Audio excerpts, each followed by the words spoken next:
بسم اللہ الرحمن الرحیم۔ السلام علیکم، میں گوہر بٹ آپ کی خدمت میں حاضر ہوں اور پاجی مائی کمیٹی والی نس گئی ہے۔ ہاں، یہ میں نے جملہ جو بولا یہ کیوں بولا اور اس کی بیک گراؤنڈ کیا ہے اس کے بارے میں آپ کو میں آگاہ کرتا ہوں۔ وہ آپ کو یاد ہوگا کہ ایک فارن فنڈنگ کیس ہے جو چل رہا ہے اور کئی سالوں سے چل رہا ہے، مطلب اب تو تقریباً 6 سال ہو گئے اس کو چلتے ہوئے، اور 2014 میں اس کو دائر کیا گیا تھا اکبر ایس بابر صاحب کی طرف سے۔ پھر 3 سال پہلے ایک اسکروٹنی کمیٹی بنی جس میں 30 سے زیادہ کہ 80 سے زیادہ اس کی سماعت ہو چکی ہیں، اور بڑی عجیب و غریب کہانی ہے کہ وہ کبھی کہتے تھے کہ آپ یہ کاغذ لے آئیں، یہ کاغذ لے آئیں، اور پھر بہرحال انہوں نے کہا تھا کہ 20 تاریخ کو ہم یہ بتائیں گے کہ جو امریکہ کے حوالے سے فنڈز اکٹھے کیے گئے تھے وہاں سے، اس کی جو رپورٹ اکبر ایس بابر صاحب نے جمع کرائی تھی اس کا کیا اپنا وہ مستند ہے یا نہیں ہے۔ تو آج انہوں نے پھر اس پہ بات ہی نہیں کی، اور جے یو آئی کو کوئی لیٹر دے دیا کہ جناب آپ آ جائیں، اور اس طرح کی باتیں کر دی، جس پر اکبر ایس بابر صاحب بڑے ناراض ہوئے اور انہوں نے عدم اعتماد کر دیا اسکروٹنی کمیٹی پر، اور ان سے سوال کیے تو وہ بجائے اس کے کہ اسکروٹنی کمیٹی اس کا جواب دیتی، اسکروٹنی کمیٹی بائیکاٹ کر گئی، اس میٹنگ کا اسکروٹنی کمیٹی بائیکاٹ کر گئی۔ اور یہ اس سے مجھے یاد آیا وہ لطیفہ، جب جیسا کہ جو گاؤں کے یا جو غریب لوگوں کے محلے ہوتے ہیں یا میرے جیسے غریب لوگوں کے، اس میں ایک مائی ہوتی ہے جو سارے محلے کی چاچی ہوتی ہے، اور وہ چاچی ایک کمیٹی ڈال لیتی ہے، اور پھر وہ کمیٹی جو سب سے ماڑا آدمی ہوتا ہے اس کی کمیٹی نہیں نکلتی، بلکہ اس کی کمیٹی نکلنے سے پہلے وہ مائی نکل جاتی کمیٹیوں والی، مطلب ہے کہ وہی گھر چھڑ جاندی، محلہ چھڑ جاندی، اس غریب دی کمیٹی نہیں نکلتی۔ اکبر ایس بابر صاحب کے ساتھ بھی یہی کچھ ہو رہا ہے کہ وہ مطلب کمیٹی نہ صحیح، انہوں نے کہا جی کہ ہم بائیکٹ کرتے ہیں، آپ بڑے بدتمیز ہو یار کہ ہو جی گلا کر رہے سارے الزام ہی لاتا پھٹ کے، اس طرح کی گفتگو کر کے نا وہ چلے گئے، ناراض ہو گئے، کمیٹی والے چلے گئے۔ تو یہ صورتحال بنی کل۔ اس کے ساتھ ساتھ یہ بھی بات اب سنجیدہ سی بات ہے، اور وہ یہ ہے کہ پیپلز پارٹی کے ساتھ ایک بار پھر ہاتھ ہو رہا ہے، یعنی یہ میرا گمان ہے، یہ بلکہ جو کرائن ہے نا، جو حالات ہیں اس سے ایسا لگتا ہے، کیونکہ پیپلز پارٹی کے جو شریک چیئرمین ہیں آصف علی زرداری صاحب، سابق صدر ہیں، خود کو بڑا کائیاں سمجھتے ہیں، اور ویسے ہیں بھی چلاک آدمی، لیکن ہر دفعہ جڑا نا وہ دام ہی چاہ جاتا ہے، بالکل انج کرے گر جاتا ہے بھائی۔ اور اس نے یہ پی ڈی ایم کے رہنماؤں کو یقین دلایا ہوا تھا، اور وہ بار بار یہ کہتے تھے نواز شریف کو بھی اور مولانا فضل الرحمان کو بھی کہ یہ جڑی 20 تاریخ آ رہی ہے نا جنوری دی، تسی دیکھنا ہے پی ٹی آئی نو ایک بلو بجے گا، اور وہ ایک اچھا خاصا بلو ہوگا۔ تو وہ بلو تو کوئی نہیں بجا، اور نتیجہ یہ نکلا کہ اب اس وقت پیپلز پارٹی کے آپ کسی بھی جو زرداری صاحب کے قریبی لوگ ہیں جو دعویٰ کیا کرتے تھے ان کو فون کریں تو وہ فون نہیں سننے سے بالکل گریزاں ہیں، اور اگر وہ کوئی غلطی سے اٹھائے لے تو فوراً کہے گا میں ذرا میٹنگ ہی جگہ، میں ذرا واش روم جا رہے ہیں، میں ذرا آ رہے ہیں، میں تانوں کرنا، پھر مڑ کے فون نہیں آئے گا۔ اس طرح کی صورتحال پیپلز پارٹی کے ان رہنماؤں کی بنی ہوئی ہے جو یہ کلیم کرتے تھے پی ڈی ایم کے اجلاسوں میں بھی، اور صحافیوں سے بھی، مجھ سے بھی 1-2 لوگوں نے بھی یہ بات کلیم کی تھی، میں نے آپ کو پہلے بھی بتایا۔ تو یہ اب ان کی صورتحال بنی ہوئی ہے۔ آصف زرداری صاحب نے یہ کہا کہ جناب آپ دیکھیں، آپ استعفے نہ دیں، استعفوں سے واپس لائے، الیکشن کے بائیکاٹ سے واپس لائے، سینٹ کے الیکشن کے بائیکاٹ سے واپس لائے، یعنی انہوں نے بالکل پی ڈی ایم کی جو تحریک تھی، جو ایسے ایک دم اٹھان تھی جس کی، وہ اس کو بالکل انہوں نے نا ہومیوپیتھک کر دیا، اور مطلب وہ تحریک چل بھی رہی ہے اور نہیں بھی چل رہی ہے، اور عمران خان جو ہے وہ بڑھ کے لگا رہے ہیں، اور ان کے جو وزراء ہیں وہ بڑھ کے لگاتے پھر رہے ہیں کہ جناب کتنے گئے، آؤ آؤ، للکارے مار رہے ہیں باقاعدہ۔ تو یہ بالکل سکون ڈاٹ کام میں چاہ کے آرام سے بیٹھ گئے، اب کوئی نام بھی نہیں لیتا اسٹیبلشمنٹ کے لوگوں کے، اب کوئی باتیں بھی نہیں کرتا، پتہ نہیں کیڑی امیدیں بہ گئے۔ لیکن بہرحال اس وقت پی ڈی ایم جو ہے اس کا مورال اگر سچی بات ہے تو وہ ذرا ڈاؤن ہوا ہوا ہے، اور وہ ڈاؤن ہونے کی وجہ یہ ہے کہ وہ ایک ایسی امید کے پیچھے لگ گئے، یعنی پنجابی میں کہتے ہیں ٹرک دی بتی مگر لاتا اسٹیبلشمنٹ نے، تو وہ ٹرک دی بتی مگر لگ گئے، اور اس کے بعد پھر وہ ظاہر ہے کہ ہاتھ میں کچھ نہیں آنا تھا، اور وہ نہیں آیا ابھی تک۔ اب دیکھیں مستقبل میں کیا بنتا ہے۔ ویسے جو نواز شریف صاحب ہیں انہوں نے زرداری صاحب کو کہا تھا کہ یار گل سنو، دھیان کری، پہلے بھی تیرے ہاتھ کر چکے ہیں، دوبارہ نہ کتے ہاتھ کر جائیں، دھیان کری۔ لیکن زرداری صاحب بڑے کانفیڈنٹ تھے، اور ویسے زرداری صاحب ابھی بھی کانفیڈنٹ ہی ہیں،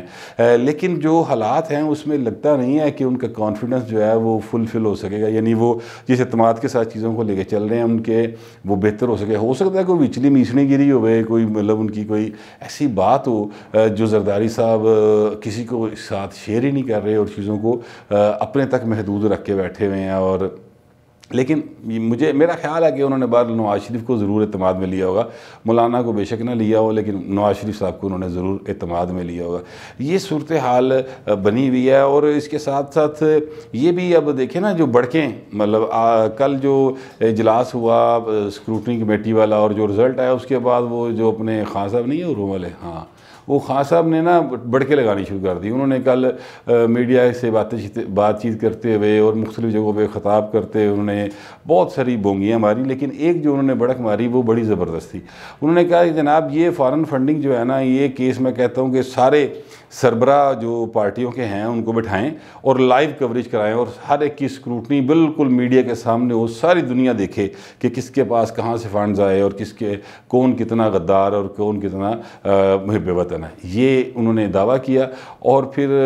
پیپلز پارٹی کی طرف سے ریئیکشن یہ آیا کہ جناب ہم آپ کا یہ جو چیلنج ہے اس کو قبول کرتے ہیں اور اب آپ نے یو ٹرن نہیں لینا خان صاحب، نسنا کوئی نہیں، اب آپ اس کا بالکل بندوبست کریں. انہوں نے الیکشن کمیشن سے بھی اپیل کی ہے کہ اس کا بندوبست کریں. اور سب سے پہلے پیپلز پارٹی نے کہا جی ہمارے اکاؤنٹس جو ہیں ان کی براہ راست آپ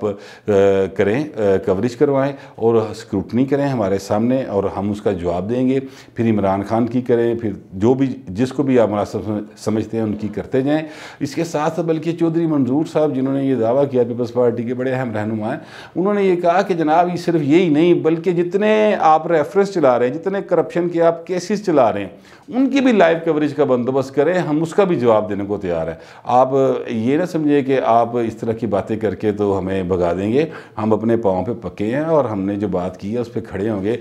خان صاحب ہوں یو ٹرن نہ لینا. لیکن میں چودھری منظور صاحب کو معصوم آدمی تو خیر نہیں سمجھتا، وہی کافی میسنے جو بندے ہیں، لیکن میں بہرحال اتنا ضرور کہتا ہوں کہ یہ خان صاحب یو ٹرن کے بادشاہ ہیں اور وہ اکثر کہا کرتے ہیں. انہوں نے کلیم کیا کہ جناب اگر ہم یو ٹرن نہ لیں تو لیڈر کا دے.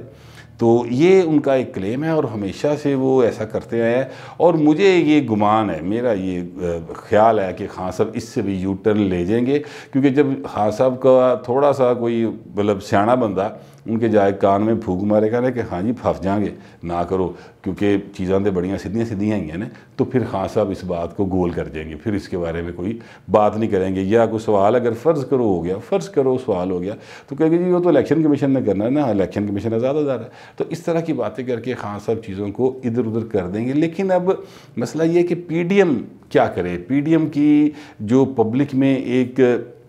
ریپو بنی تھی کہ جناب یہ انقلاب لینے جا رہے ہیں اور یہ پہلی دفعہ اسٹیبلشمنٹ کو چیلنج کر رہے ہیں اور پھر یہ حکومت کو چیلنج کر رہے ہیں اور بڑا کھل کے بول رہے ہیں جناب اوش شہزادہ فضل الرحمان، اوش ببر شیر نواز شریف، اور زرداری بھی بڑا چیتا لگا. اس طرح کی باتیں لاہور کے محلوں میں اور جو سیاسی بیٹھ کے ان میں ہو رہی تھی. تو اب ایک دم سے وہ سارے لوگ جو ہیں وہ ذرا چپ جے کر گئے، نیمبو چاڑے جے نہیں ہو جندے، اس طرح سے ہو کے شرمندہ سے پھرتے ہیں. تو وہ اس کی وجہ کیا ہے؟ اس کی وجہ ظاہرہ یہ ہے کہ جو پہلے شروع میں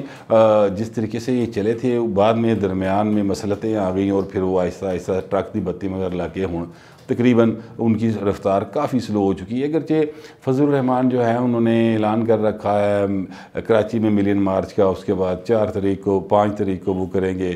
پنڈی میں، اور اس طرح کر کے انہوں نے پورے مہینے کا اگلا بھی شیڈول دے دیا ہوا ہے، جو اس بات کا ثبوت تھا کہ جناب اسی مطلب اس ٹرک دی بتی مگر کھلوتے ہیں جہاں مگر لایا جے تو ہوں کچھ کر کے بہاؤ. تو انہوں نے فی الحال تو کچھ نہیں کیا. اور پی ڈی ایم اب کیا کرے؟ پی ڈی ایم وہ مطلب وہ کہتے ہیں نا کہ چڑی بیچاری کی کرے تو ٹھنڈا پانی پی مرے، وہ والا حساب پی ڈی ایم کا ہوا ہے. پی ڈی ایم کے پاس جو آپشنز ہیں وہ بڑے محدود رہ گئے ہیں، کیونکہ سینٹ کے انتخابات سے وہ پیچھے ہٹ چکے ہیں، یعنی وہ بائیکاٹ سے پیچھے ہٹ چکے ہیں. ضمنی انتخاب میں یہ جا رہے ہیں. پیپلز پارٹی نے کہہ دی کہ جی پنجاب میں نون لیگ الیکشن لڑے، ہم ان کے مقابلے پہ نہیں لڑیں گے، ہم حمایت کریں گے. سندھ میں نون لیگ نے حمایت کر دی پیپلز پارٹی کی. تو اس طرح کر کے چیزیں مینیج ہو چکی ہیں. اب وہ کیا کریں؟ اب ان کے پاس سوائے انتظار کے اور کوئی فی الحال آپشن نہیں بچا میرے خیال میں. ویسے یہ سیانے لوگ ہیں، ہو سکتا ہے کوئی آپشن نکال لیں اور کوئی ایویں گل پھڑ کے پھر شروع ہو جائے، لیکن فی الحال ان کے پاس کوئی کوئی ایسا آپشن میرے نزدیک تو میرے گمان کے مطابق تو نہیں ہے، لیکن جو پی ڈی ایم ہے اس وقت اس کی بہرحال صورتحال تھوڑی سی خراب سی ہے۔ اب دیکھتے ہیں کہ چونکہ سیاست ایک مسلسل عمل کا نام ہے، یہ زندگی کی طرح ہوتی ہے، اس میں کبھی بھی کسی وقت کچھ بھی ہو سکتا ہے، تو یہ پی ڈی ایم اب اسی آس پہ میرا خیال ہے کہ کوئی ایک ان کو ایسا نقطہ مل جائے، کہیں سے کوئی لہر آئے جو کشتی کو اچھالا دے دے، تو ان کی کشتی جو ہے وہ ایک دفعہ پھر مطلب ان کے بادمان کھل جائے اور پھر ہوا دے زور سے اڑنا شروع ہو جائیں۔ لیکن فی الحال مجھے لگتا ہے کہ ایسی صورتحال نہیں ہے۔ میں نے جو سارے معاملات کو دیکھا اور جو میرے پاس میرا تبصرہ تھا یا میرا خیال تھا وہ میں نے آپ تک پہنچا دیا ہے۔ براہ مہربانی اگر پسند آئے تو لائک کریں، شیئر کریں، کمنٹ کریں، اور یہ پسند نہ آئے تو بے شک اعتراض کر دیو پر تہذیب دے نال۔ اب تک کے لیے اتنا ہی، ملتے ہیں اگلے ویلاگ میں۔